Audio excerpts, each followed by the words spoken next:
This video is brought to you by Straight Goods News, Canada's alternative online news source. Visit straightgoods.ca.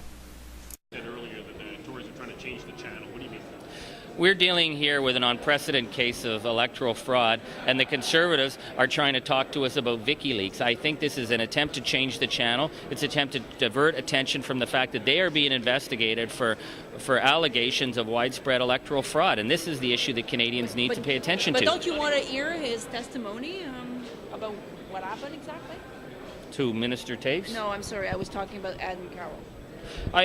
It's amazing that the Conservatives say that their staffers, who may actually interfere with the democratic rights of Canadians working in government offices, are exempt, but that they would use the committee to go after the third party. I think this is staggering. And the issue here, people make all kinds of comments about me anonymously on Twitter. I might not like it, but hey, that's part of the business. The question to me is if these allegations were true or false. That's the only issue that we should be looking at in terms of the so-called WikiLeaks. But are you not seized with a prima facie case of breach of privilege of an MP? This could be your leader, for example. This could be any MP, not just a minister. You're seized with a serious case of threats to someone, albeit through the internet. But isn't this a serious matter of how you deal with something like Anonymous, where they say they've already hacked into police databases? They say they're threatening MP. Very clear. We think the issue of threatening a member of Parliament to change their vote or threatening a minister in their work is serious business. I think it's reasonable that goes to the House Procedure Affairs Committee. That is what parliamentarians should do.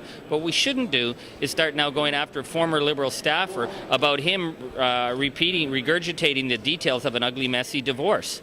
Once we go down that channel, then there's a question we'll be using to go after any political enemies of the government on Twitter.